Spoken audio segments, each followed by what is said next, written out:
할렐루야. 창세기 29장 말씀 31절부터 끝절 35절까지 말씀을 읽고 은혜 나누도록 하겠습니다. 여호와께서 레아가 사랑받지 못함을 보시고 그의 태를 여셨으나 라헬은 자녀가 없었더라.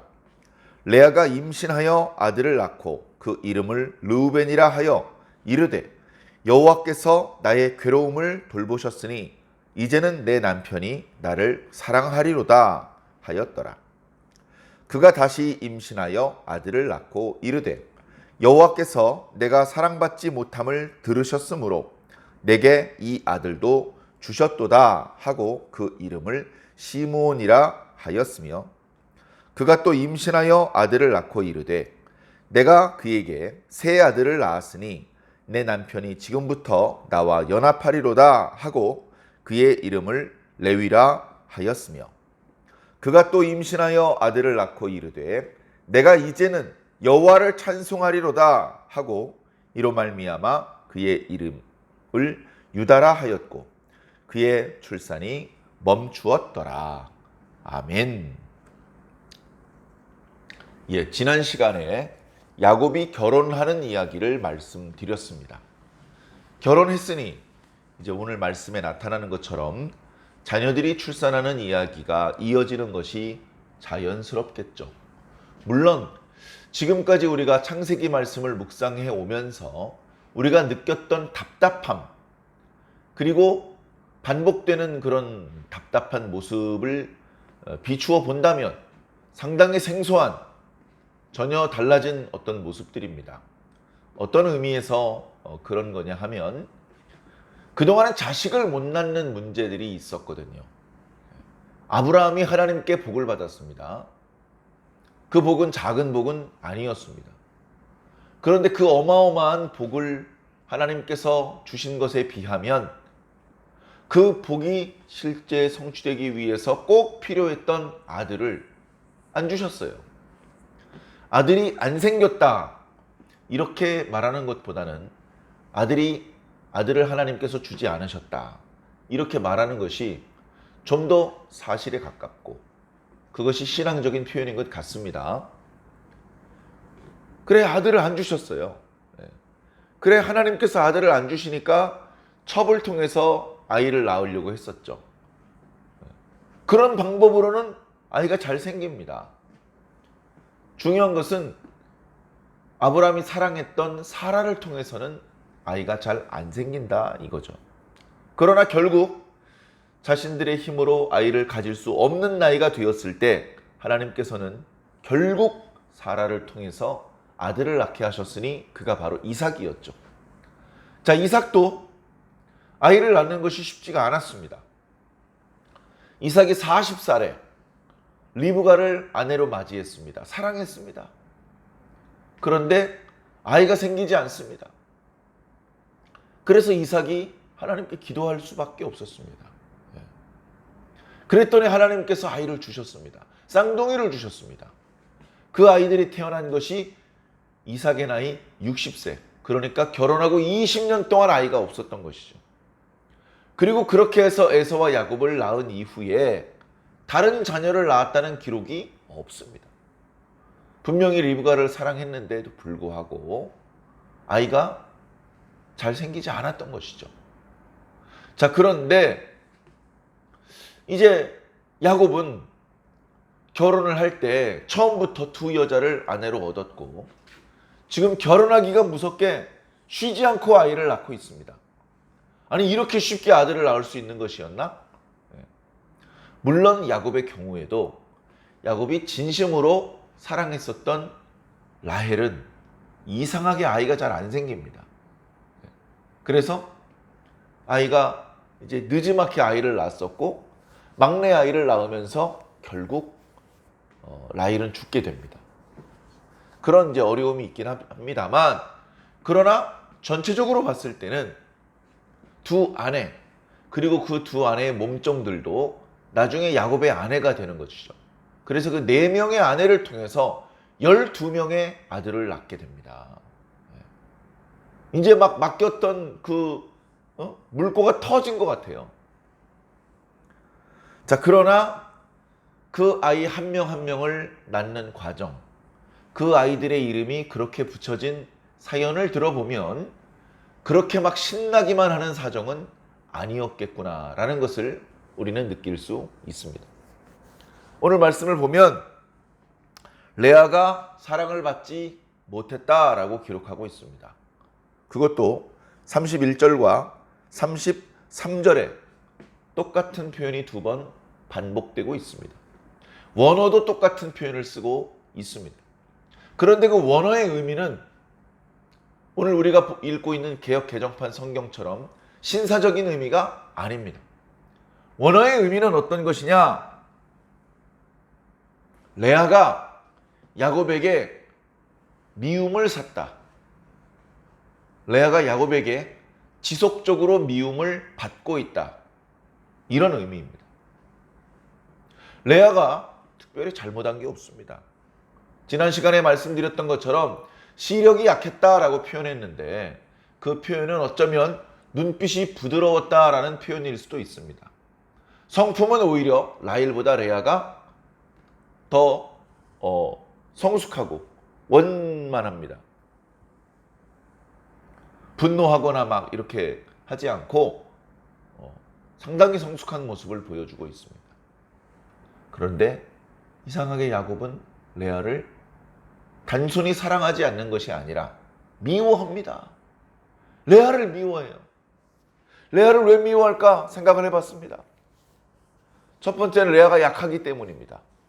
두 번째는 레아도 자기를 속이는 사람이라고 생각했기 때문에 그렇습니다. 지난 시간에 야곱이 결혼하는 이야기를 말씀드렸던 것처럼 본래 외삼촌의 집에 간 것도 아내를 얻기 위해서 간 것이었기 때문에 자기가 일한 만큼 충분히 보상을 받지 못한다 하더라도 아내를 얻어야 되겠다. 특히 외삼촌의 둘째 딸이 아랫답고 처음부터 마음이 라헬에게 가 있었기 때문에 라헬을 달라고 했는데 결국은 모두가 자신을 속이고 어쩌면 라헬도 자기를 속인 건데 자신을 속이고 레아와 결혼을 하게 됩니다. 그때의 그 분노는 이루 말로 할 수 없었을 겁니다. 그래서 거기서 감히 라반에게 언성을 높일 수 있는 입장이 아닌데도 불구하고 저한테 어떻게 이러실 수가 있습니까? 항의를 했던 것이죠. 그러나 라반이 눈썹 하나 깜짝하지 않습니다. 미안하다고 하지 않습니다. 우리의 관례가 원래 그래. 아무도 그것을 가르쳐주지 않았습니다. 자기를 다 속였다고 생각을 하는 것이죠. 그래서 그 분노를 가장 약한 레아에게 쏟는 것입니다. 그렇다고 레아를 볼 때마다 때리고 욕하고 그러지는 않았겠죠.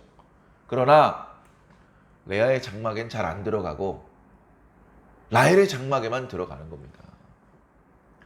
레아는요, 큰 욕심 없습니다. 보통 여자랑 똑같아요. 그냥 남편의 사랑을 받고 싶은 거예요.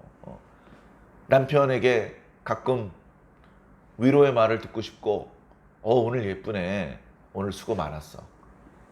뭐 이런 얘기를 듣고 싶은데 전혀 들을 수가 없습니다. 완전 남남입니다. 찬바람이 돕니다. 웃다가도 자신만 보면 얼굴을 찌푸립니다. 그런 것들을 하루 이틀도 아니고 여러 날, 여러 달, 여러 해 느낀다면 레아의 근심이, 레아의 그 속상함이 얼마나 컸을까요? 자, 그런 상황에 레아가 야곱에게 사랑받지 못한 것을 하나님께서 보셨다라고 말하고 있습니다. 본다라는 말은 라라는 말을 쓰고 있습니다. 라. 하나님께서 그녀를 불쌍히 여기셨습니다. 레아는 야곱에게는 사랑을 받지 못했지만 하나님께 사랑을 받았습니다. 하나님께서 그의 태를 여셨습니다. 레아의 장막에 들어가서 잔 것이 몇 번 안 되는데 아이를 임신했습니다. 라헬의 장막엔 매일 들어가는데도 라헬은 임신이 안 되는데 레아가 임신을 했습니다. 거기다 아들이 나왔습니다. 아들이 나왔어요. 보라! 아들이도다! 그런 뜻입니다. 르우벤은. 본다라는 말, 라아에서 루란 말이 나왔고 아들을 의미하는 단어가 벤이기 때문에 르우벤은 여보 보세요 아들이에요. 그러니 저를 좀 사랑해 주세요. 그런 의미를 담고 있습니다. 아들의 이름에 남편의 사랑을 갈망하는 레아의 마음이 담겨져 있죠. 아들의 이름이 남편을 향한 자신의 메시지입니다. 그동안 너무나 괴로웠다라고 말하고 있습니다. 아이를 낳으면서 남편은 자신의 괴로움을 보지 않았지만 하나님께서 내 괴로움을 보셨구나. 불쌍하니까 아들을 낳을 수 있도록 해주셨구나. 정말 아들이네. 그래서 아들의 이름을 르우벤이라고 지었던 것입니다. 그러면서 어떤 바람이 있죠? 이제는 남편이 날 사랑하겠지. 왜? 아들을 낳아줬으니까. 아들 때문에 아들 보려고 자기 장막에 자주 들어옵니다. 그래서 르우벤을 품에 안기도 하고 번쩍 들어보기도 하고 아들아 아빠 해봐 아빠. 사람은 다 비슷비슷한 거죠. 그런데 야곱은 르우벤은 사랑하지만 레아는 사랑하지 않습니다. 아들을 낳아 주었는데도 남편의 사랑을 받으려는 그런 소박한 꿈은 이루지 못하고 있죠. 여전히 마음이 괴롭습니다. 그래, 그 다음에 보면 둘째를 이제 임신을 해서 낳는데 하나님께서 내가 여전히 남편에게 미움받고 있다는 것을 들으셨구나. 들으셨다. 지난 수요일날 이런 말씀을 드린 적이 있습니다. 하나님께서 말씀하실 때 중요한 말씀을 하실 때는 쉐마 이스라엘이라고 먼저 말씀하신 다음에 그 중요한 말씀을 하셨다. 쉐마 이스라엘은 들으라 이스라엘아 이런 뜻이고 그쪽에 숨겨진 뜻은 동작 그만 하던 일을 멈추고 지금부터 하는 하나님의 말씀은 중요한 말씀이니 집중해서 듣도록 해라 이런 의미라고 말씀을 드렸습니다. 쉐마라는 말이 들으라라는 명령어죠. 그 어원에서 나온 말이 시므온입니다. 듣는다는 말이에요. 하나님께서 나의 그 속상한 마음, 남편에 대한 서운한 마음, 아들을 낳아줬는데도 사랑하지 않는 거예요. 그런 나의 서운한 마음을 하나님께서 들으셨도다. 야곱은 레아의 말을 듣지 않았지만 하나님께서는 레아의 마음을 들어주셨습니다. 그래서 그 아들의 이름을 시므온이라고 했습니다. 자, 그러더니 또 임신을 했습니다. 그리고 또 아들을 낳았습니다. 연거푸 3번의 아들을 낳았습니다. 히브리 사람들은 우리나라 사람도 마찬가지지만 셋의 의미는 매우 중요합니다. 여자가 남자에게 아들 셋을 낳아주었으면 그 책임을 다하고도 넘치게 한 것입니다. 그렇게 아들을 낳아준 아내는 상을 받아야죠. 크게 칭찬받고 대우를 해줘야 됩니다. 그래 내가 아들을 이렇게 셋씩이나 낳아주었으니 남편이 르우벤 알아보고 시므온 알아보고 이제 레위를 알아보면서 저렇게 즐거워하는 것을 보니 내가 이제 진짜로 그냥 형식적으로 결혼한 것이 아니라 진짜로 남편과 연합할 수 있겠도다. 그런 마음을 담아서 셋째 아이의 이름을 레위라고 했습니다. 연합한다는 말입니다. 남편하고 연합하고 싶은 겁니다. 그 말은 뭡니까? 연합이 안 돼 있어요 지금. 따로 놀고 있다는 거죠. 남남이라는 겁니다. 그런 상황에 또 임신을 합니다. 4번째입니다. 4번째 아들을 낳고 레아가 비로소 뭔가 느낍니다.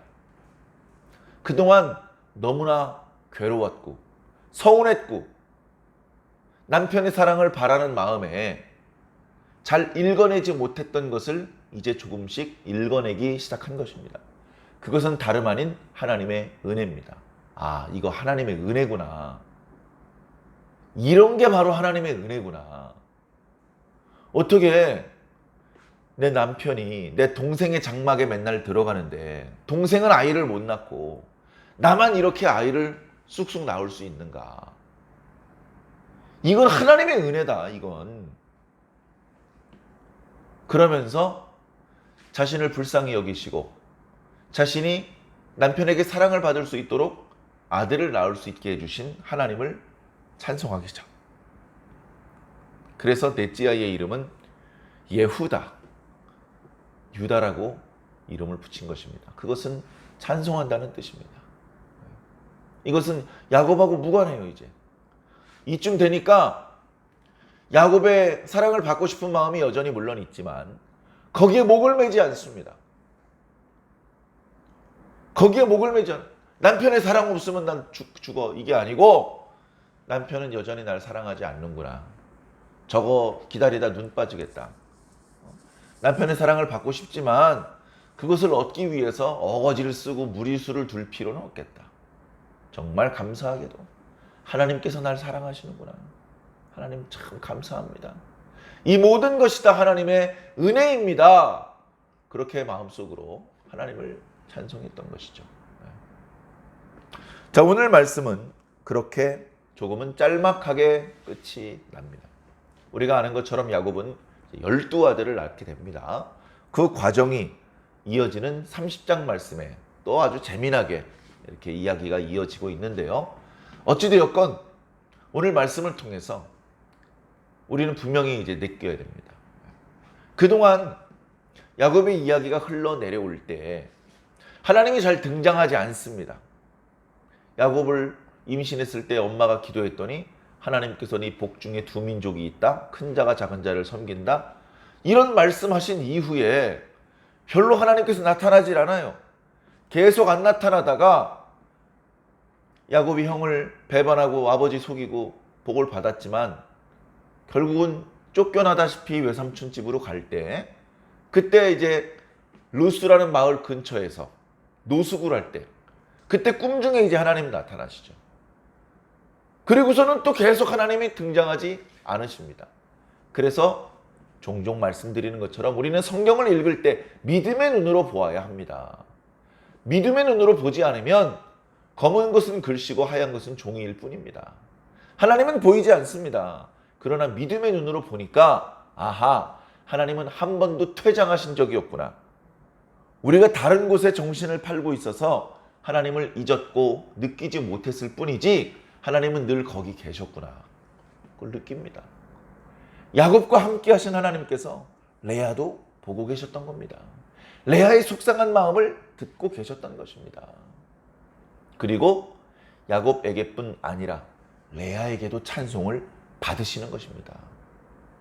이렇게 굽어 보시고 귀 기울여 들어주시는 그런 사랑과 자비를 베풀어 주셨던 하나님께서 오늘 저와 여러분도 보고 있고 오늘 저와 여러분들의 기도도 듣고 계십니다.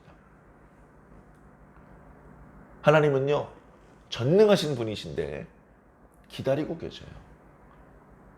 전능하신 분이 뭘 기다릴 필요가 뭐가 있습니까?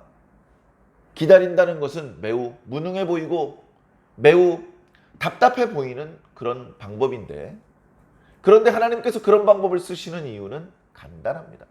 바로 사랑하시기 때문에 그렇습니다. 내가 사랑하는 사람에게서 사랑의 고백을 듣고 싶습니다.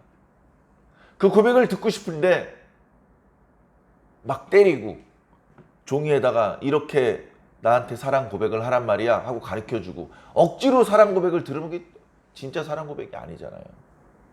그러니까 진심으로 사랑을 고백할 때까지 기다리는 겁니다. 하나님께서 우리를 기다리고 계세요. 우리가 기도하기를 기다리고 계세요. 우리가 하나님께 나와서 예배드리길 기다리고 계십니다. 우리가 잊어버렸던 하나님을 다시 떠올리기를 기다리고 계세요. 자리를 이탈하지 않고 그 자리에 계십니다. 자리를 이탈하는 것은 하나님이 아니라 우리죠. 잊어버리는 것은 하나님이 아니라 우리입니다. 하나님은 지금도 말씀하고 계신데 듣지 않고 있고 우리가 말해야 될 차례, 다시 말해서 우리가 기도해야 될 차례에 기도하지 않았던 것입니다. 사랑하는 성도 여러분, 기도하십시오. 우리의 기도를 듣고 계십니다. 무슨 목사님들처럼, 장로님들처럼 멋지게 기도하지 못해도 됩니다. 기도는 표현이 얼마나 아름다운지가 중요한 것이 아니라 얼마나 진심이 담겨져 있는지가 중요합니다. 진실하게 기도하면서까지 자신을 속이고 하나님을 속이고 자기 감정을 속이고 그렇게 포장하고 수식해서 기도하지 마시고 있는 그대로 우리의 마음을 하나님께 쏟아내는 것입니다. 그걸 하나님께서 기다리고 계신 것입니다. 너 기도 열심히 하는데 언제 진심으로 기도할래? 언제? 난 네가 진심으로 기도하기를 기다리고 있는데 아직도 그렇게 가식적으로 기도하니? 이제는 진심으로 기도할 때가 됐잖아. 하나님께서 우리의 기도를 듣고 계십니다. 하나님 너무 많이 기다리게 하지 마시고 기도하시기 바랍니다. 예배 드리시기 바랍니다. 하나님께서 기뻐하시고 복을 주실 것입니다. 하나님은요, 많은 걸 가지고 계세요. 째째하게 고마워하고 입 닫고 모른 척 하실 분이 아니고요. 기대하지 않았는데, 요구하지 않았는데 어마어마한 복을 주시는 분입니다. 그 복을 충만히 누리게 되시기를 예수님 이름으로 간절히 축원합니다. 아멘.